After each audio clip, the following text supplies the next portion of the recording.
a yardage advantage of more than 400, a rushing yardage advantage of more than 300, and my favorite stat in Notre Dame's 66-7 absolute evisceration of Purdue, 27 first downs to 6.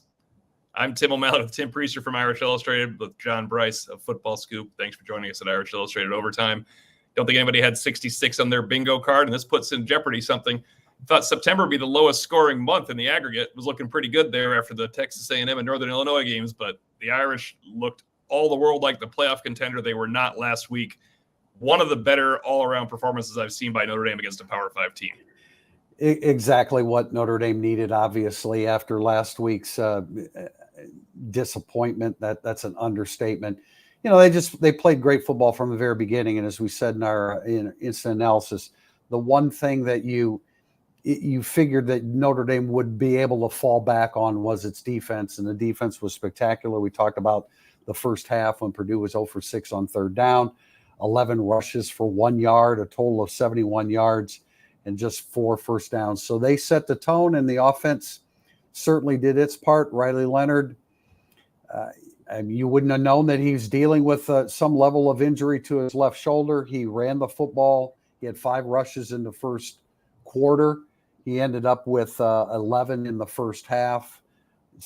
Ran for more than 100 yards exactly. So exactly what Notre Dame needed. It's only human nature to think, why weren't they more dialed in for Northern Illinois?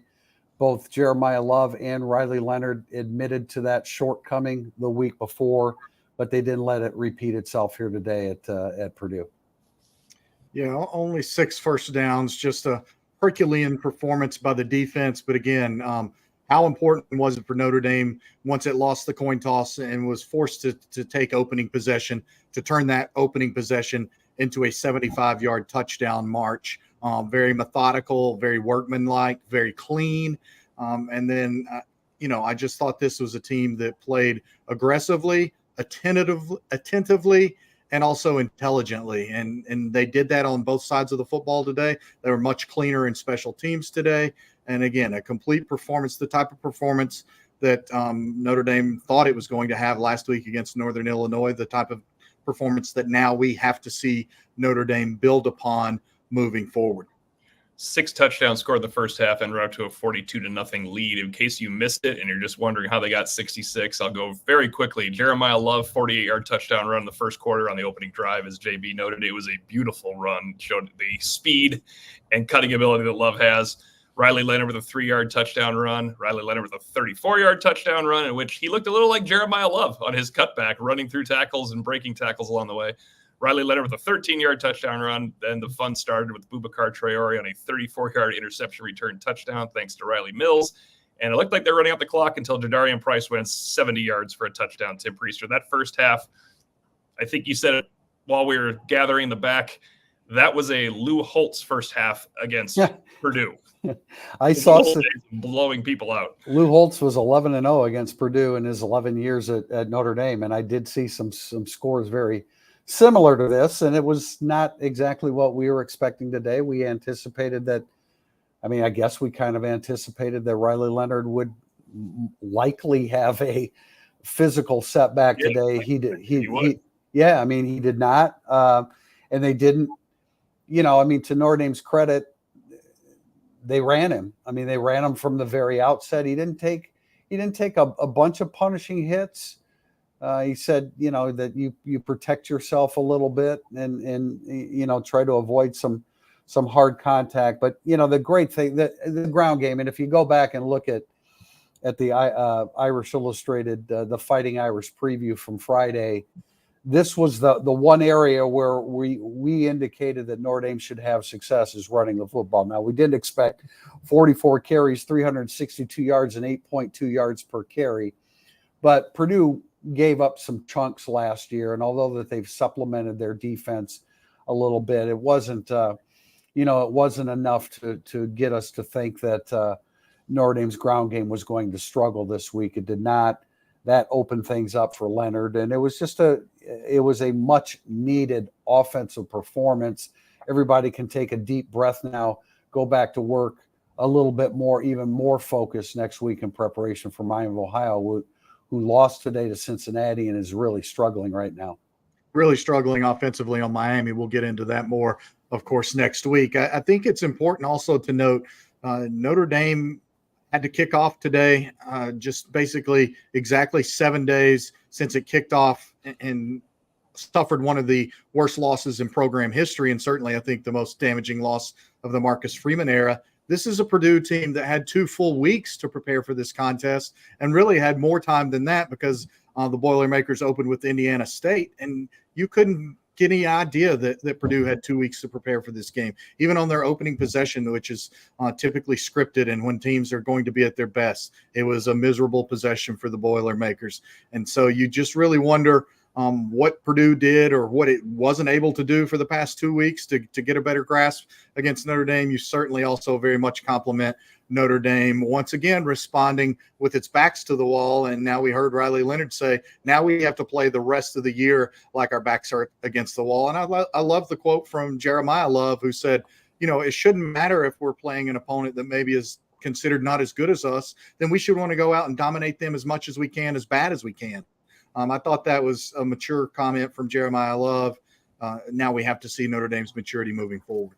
Yeah, it was interesting. A couple of people talking in the back at halftime how everything has changed with the new playoff era, because last week would have ended it for Notre Dame. That would be it, losing at home to Northern Illinois with the 14 playoff. Now they still shouldn't be talking about playoff, but you see that this is the first time all year you thought, holy cow, that offense can be something. And I know there's a lot of complaints on Twitter and in our message board about the passing game with Riley Leonard right now and how Angeli is a better passer. Riley Leonard is making things go. It was a fantastic day for him. But the real key for me is instead of splitting hairs about if Leonard can improve greatly as a passer over the next 11 games, 8 different players in the first half scored a touchdown or gained a first down for Notre Dame. 8 different players in the second half did as well. 7 of them not the guys that did it in the first half. Jeremiah Love was the only one that did it in both halves. They wanted to get him 100 yards, clearly. Priester and I were rooting for him to get out of that game as soon as humanly possible. When he got his 100th yard, that was crucial. And in the first half, I brought it up on instant analysis. Guys, 11 different players contributed to drive success defensively. In other words, those 11 different guys made the key play to get Purdue off the field. That's the best illustration of depth I have seen in a long time. Go ahead, John. I was going to say the money downs that we talked about. So critical, especially in that tone setting first half, where we noted that Notre Dame converted 5 out of 7 third downs in the first half, matching its total on the season coming into this game with those 5 conversions. Conversely, Purdue was held 0 for 7 on its first 7 third down attempts, 6 touchdowns by Notre Dame in the first half, 6 first downs total in the game for Purdue. And Notre Dame, with only 1 week to prepare and not much film on Hudson Card other than from the opener against Indiana State, made Hudson Card look an awful lot like Connor Wegman today.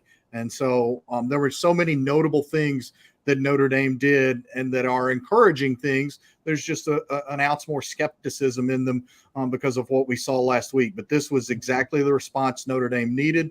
This was a program win. This is one that you start talking about how things are dicey if Notre Dame even struggles through this game. And instead, Notre Dame ended this game and then showed in-game maturity, as Marcus Freeman pointed to, by winning the second half 4-7, even as it substituted liberally, even after it had 2 really disturbing injuries along the offensive line, as well as the really devastating-looking injury to Jordan Botello on the defensive end position.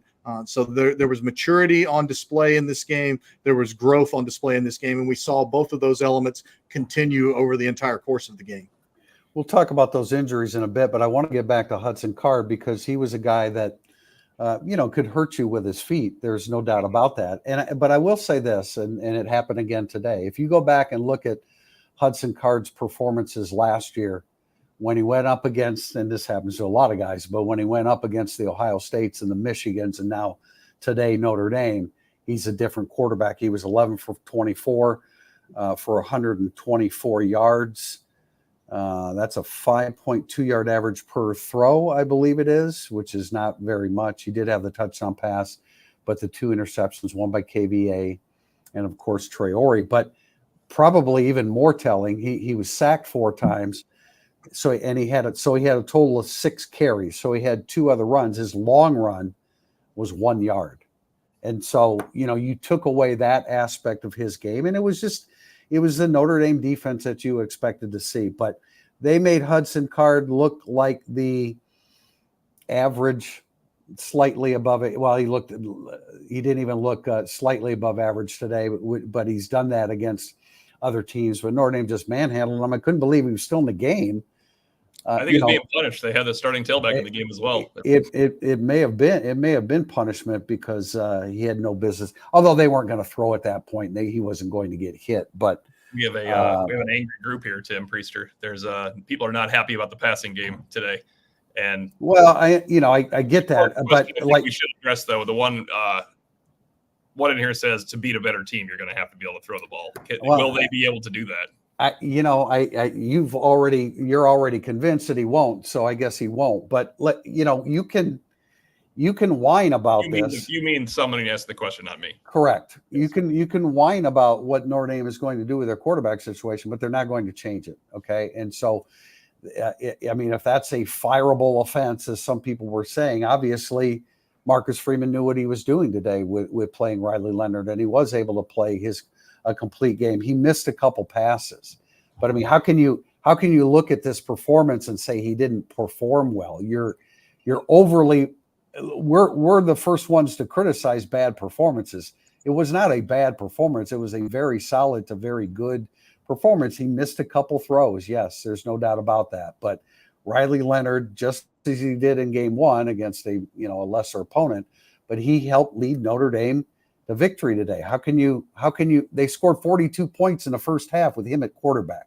I understand O'Malley and I said that we thought that they should start Angeli today because we thought that Leonard would be compromised, physically, but he was not. So, you got 9 more regular season games to piss and moan about it, but he didn't play poorly today. He played a very good football game and missed a couple throws. Yeah, and we did say by the time we did pregame instant analysis that I said point blank I expected Riley Leonard to be the quarterback of record and to go as long as Notre Dame needed him to go today. That turned out to only be half a day's work. So we still haven't seen Riley Leonard have to play a full 4 quarters and be effective operating the offense, doing that at this level. We saw him do some nice things, especially late at Texas A&M, and then they did some better things today to help Riley Leonard out. And I still think if he was still coming back from that injury, and I watched him do some rubber band exercises before the game, some band resistance exercises before the game on the sideline, getting loose. So as he strengthens that left shoulder and it heals a little bit more, yes, he has to hit those downfield passes. That was when that play developed to Bo Collins. I turned to Matt Freeman next to me and said touchdown, because I thought there was no way he wouldn't hit that, and that there's no way it wouldn't be a touchdown. But Notre Dame had a much better offensive game plan today. They used Jaden Harrison right off the bat with a little pop pass. They had a couple of those pop passes. They used Eli Raridan. They motioned him around and moved him around some. And then Riley Leonard not only has to hit the downfield passes, he's got to see the field a little bit better as well. And he missed a couple of open guys where he ended up running for first downs, and it worked out great. And he wasn't taking hard hits today. But again, if you can run or pass for a first down, if you're Riley Leonard, let's minimize the hits and pass for that first down. But again, a very efficient performance for Riley Leonard today, and great news for Notre Dame that they got to play so many young players and that Riley Leonard was fully healthy post-game, and they move forward from here. I think it needs to be mentioned here. And again, if you want Angeli to be the quarterback, we get it. We're not going to change anybody's mind. Maybe I am kind of change your mind, only from the standpoint that that's what the coaching staff is going to do. So, we have a question along those lines. ND Dan's asking, it's not about making a change at quarterback. It's more about being able to play this way the rest of the year. Can they play this way the rest of the year and continue to win? Well, they're going to have to be able to augment a little bit more. Yeah, they're going to face, more difficult defenses. And Riley Leonard talked about, being on the same page with Mike Denbrock. They sat down. What do you like? What don't you like? Et cetera. But the point I'm trying to make here is, and John, I want you to chime in here. And again, if you want Angeli, nobody's going to change your mind. But our intel said it wasn't a great week for him. He was given some opportunities on the practice field, and I realize that he hasn't played in the game since the Sun Bowl, and it's a little bit, it's a tough ask. But the fact of the matter is, he didn't have a good week. And when they were convinced that Riley Leonard was healthy enough to go ahead and play, then they went in that direction. But Angeli, John, you can speak to that a little bit. Yeah, you hope that because Angeli got such extensive action today, and he did throw it well in the game, then you hope that carries over to the practice field next week. But there was no question in this program once it was determined that Riley Leonard was healthy enough to play. Right, they were moving forward with Riley Leonard at quarterback as their leader. We heard Riley Leonard say he met daily, not just with Mike Denbrock, but also with Marcus Freeman. And Marcus Freeman, again, showing a much better job of having the pulse of his team this week than last week, because we heard Riley Leonard say how much it meant to him that Marcus Freeman came to him every single day, or they met together every single day. And he said, "You're my quarterback. We have all the faith in the world with you. We're moving forward with you. We go as you go." And I think that was key. Can Notre Dame play like this against better teams? If their defense is that damn good, then that lets them control more of what they want to do offensively, and you don't have to try to throw 4 verts and stretch the field every time. So when you win every phase the way that Notre Dame won every phase today, when you have Jeremiah Love and Jadarian Price looking like arguably the top 1-2 tandem of tailbacks in college football, then yes, you want to be able to take your shots, and you want to be able to take some effective shots downfield. You don't have to rely on that. I think it's time to update the injuries. We do have a few questions about that. Let's do that. Joshua Burnham out with the ankle injury for the game. Obviously, you'd like to see him back and fully healthy by Louisville. Jordan Botelho, I mean, there's no official Notre Dame doesn't give official updates until Monday for people watching, but Jordan Botelho looks to be out for the year. There was a question on our message board. He does have a 6th year of eligibility because this is game number 3. This is his free season from COVID. He would then have another free season if he is to redshirt this year. And all indications where people were saying, "You're in my prayers. I'm doing this for you," and the whole team going to greet him. The card came out immediately. It's pretty obvious Jordan Botelho is out for the year. Yeah, and Ashton Craig, it's our understanding that whatever tests they did on his knee were much better findings than with Botelho. I'm not sure that I don't know, maybe you guys have a little better perspective on Billy Schrouth. He was on crutches.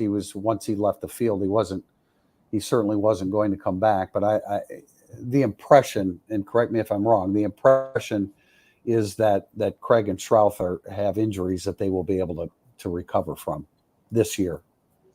Yeah, I think it certainly seemed more encouraging on Craig than Schrouth. I don't want to speak on Schrouth, the fact that he was on crutches and didn't have shoulder pads or anything like that post game. And I didn't talk to some of the same people that you guys talked to post game necessarily before we made our way to the media center for interviews. But I agree, Botelho, both the way that the cart was immediately out there, the way that once again he showed his tough guy persona. They tried to help him, support him up onto the cart, and he did it himself. But then you could see he wasn't moving the leg at all. They were trying to hold the leg a little bit as he went off the field. So that one looked very dire. I think it's a bit more of a coin flip on Billy Schrouth, and it did appear very much more encouraging on Ashton Craig.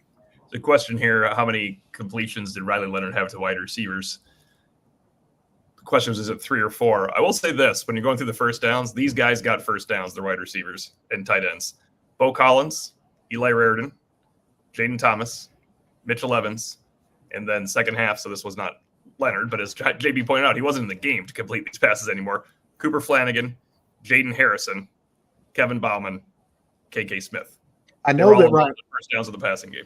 Sorry, I know that Riley Leonard moved the sticks with throws to Eli Raridan, Mitchell Evans, Jaden Thomas, and I'm quite certain Bo Collins. These are all the first downs that he threw. Those are he didn't wear it out in the first half with the receivers, and a couple of those completions to Jaden Harrison were the pop passes, which is a little more than a glorified handoff, but because you're popping it forward, it's considered a forward pass and therefore a completion on the stat sheet. So Jaden Harrison's first couple of catches were pop passes rather than the deep ball that he caught from Steve Angeli.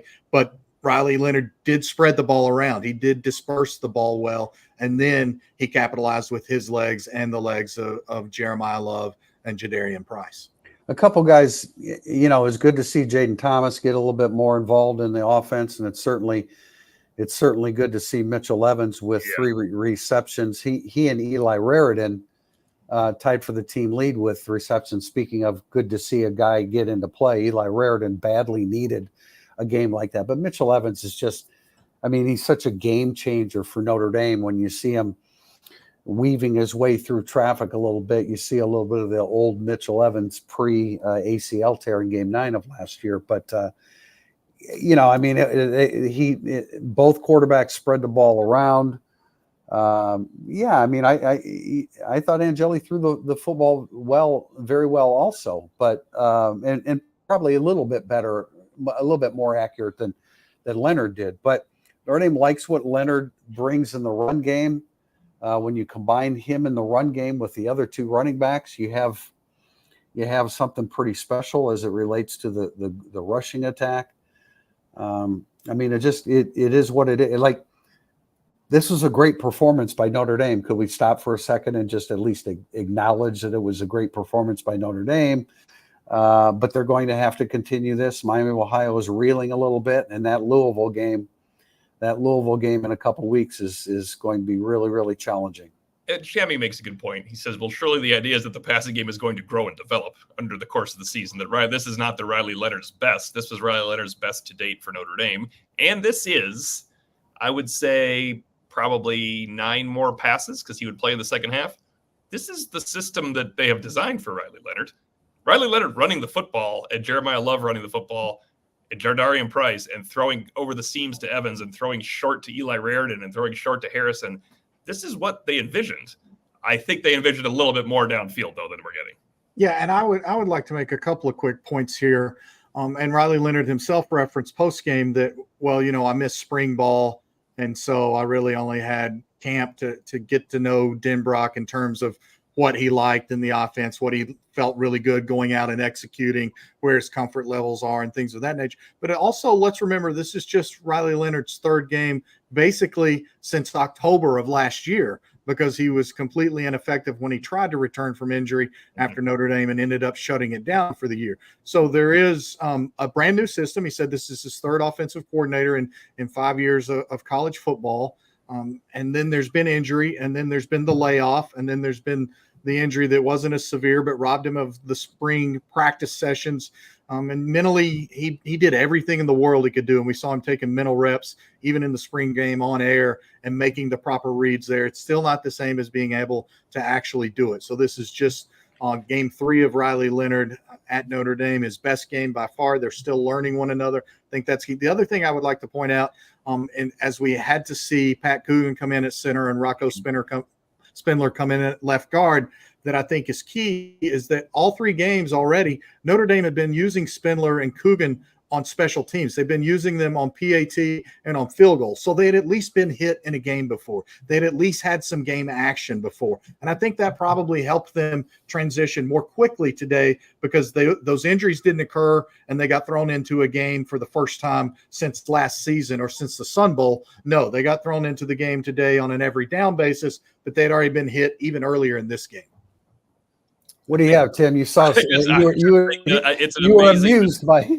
This is the most incredible 66-7 win where Notre Dame didn't look good when I'm reading the comments section I've ever seen. First of all, the punter somehow is coming up a lot in a 66-point scoring system. The punter is still a problem because he doesn't punt the ball far. No, he's not punting the ball well. They score 66. He can punt the ball backwards once in a while if he wants to.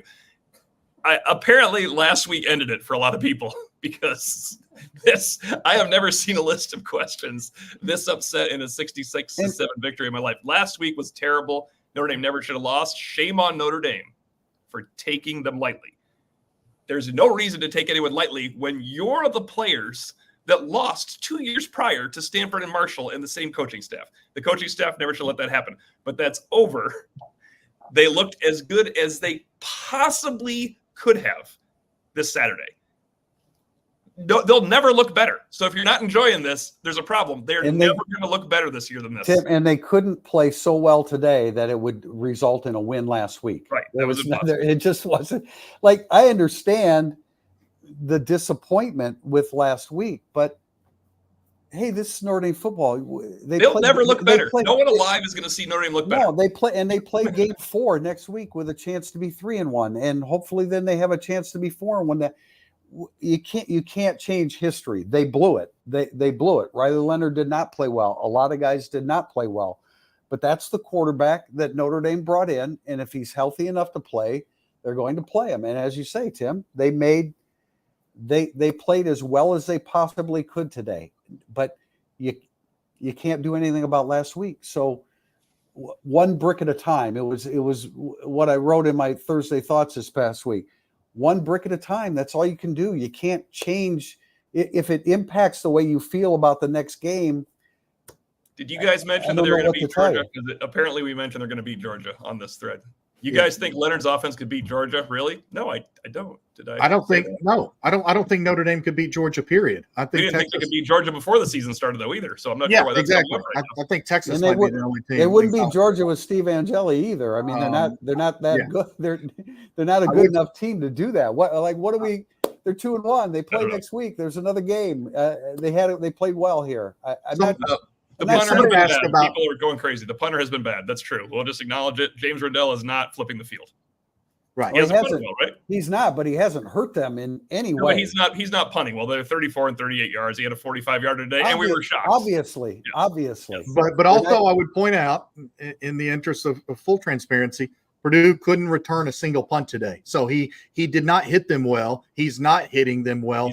Purdue literally did not have a single punt return yard today. Someone asked about Jordan Faison. Would he be back? He went through all pregame warmups. He dressed today. He looked good. I think the nature of the game made Notre Dame decide we're going to let him rest it for another week, if not 2 weeks. But Jordan Faison was dressed and ready to go today, and we all paid particular attention to him during pregame warmups. He was cutting well. He was very decisive. He rolled out there with the number 2 wide receivers in pregame warmups, working with other starters, other guys that played significantly today. So I do think that Jordan Faison, had they believed there was some scenario where he was needed today, he would have tried to go because he did too much and he was too active pregame. His pregame was the complete 180 opposite of what Josh Burnham did, or more specifically did not do pregame. His foot was really heavily taped, and so we've all gone through those kind of injuries, and you're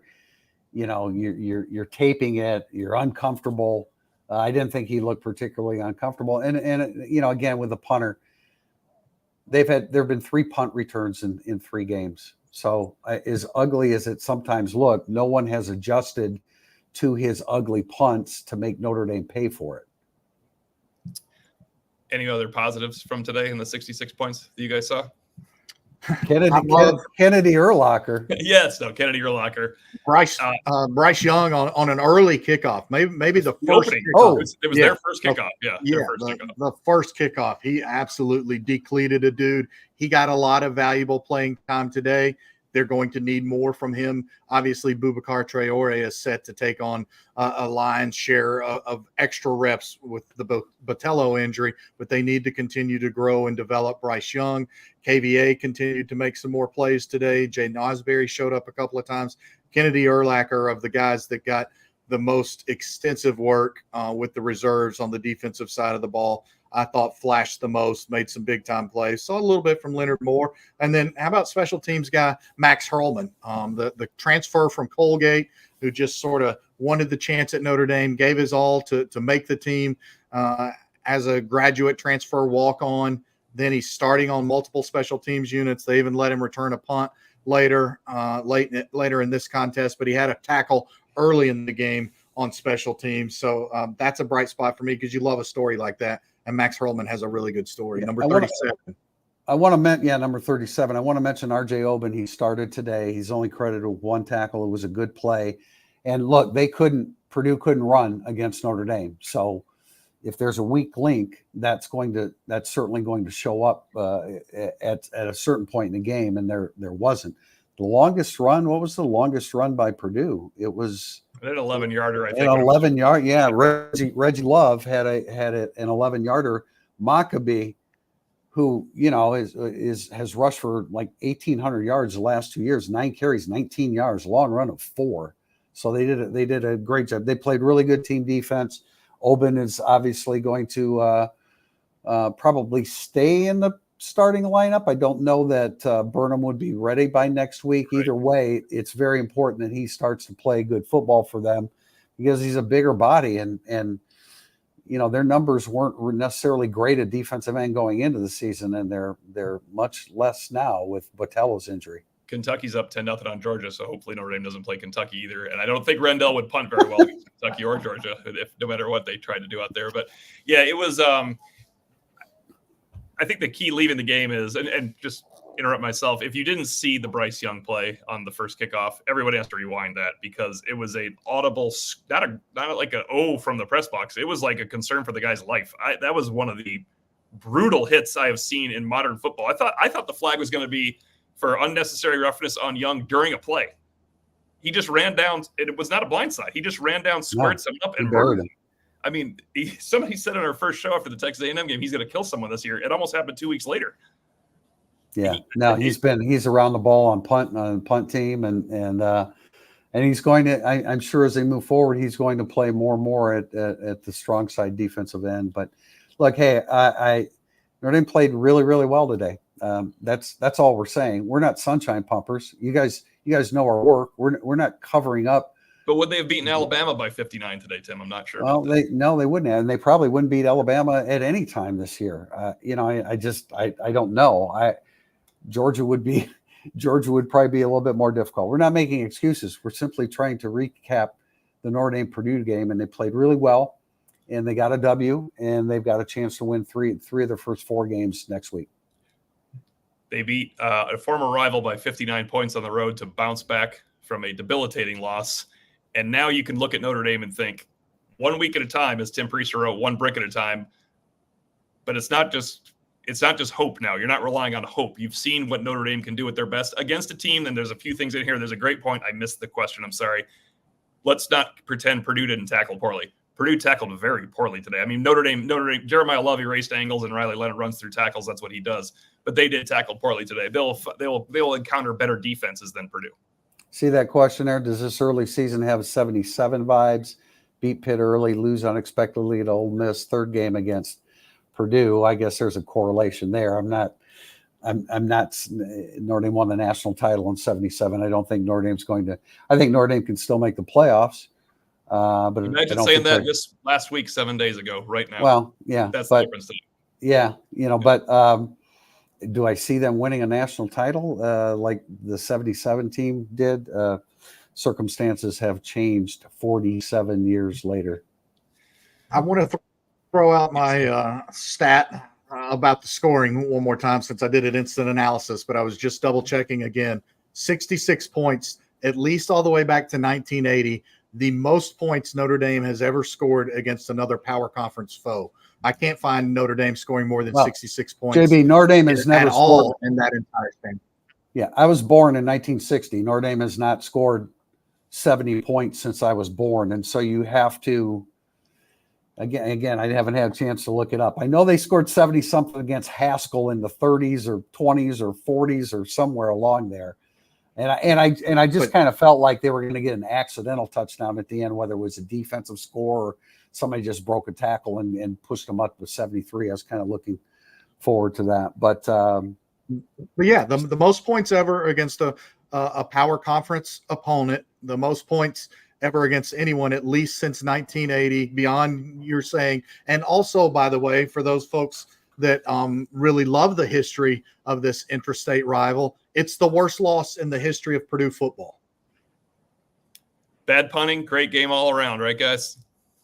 That's it. So 66-7, something to shoot for next week. In 1996, Notre Dame did score 60 points in back-to-back weeks against Pittsburgh and Rutgers. Miami of Ohio comes in. I think they're going to play a little bit tougher than Purdue did today. For Tim Priester of Irish Illustrated, John Bryce of Football Scoop, I'm Tim O'Malley. Thanks for joining us at Irish Illustrated Overtime. Notre Dame 66, Purdue 7.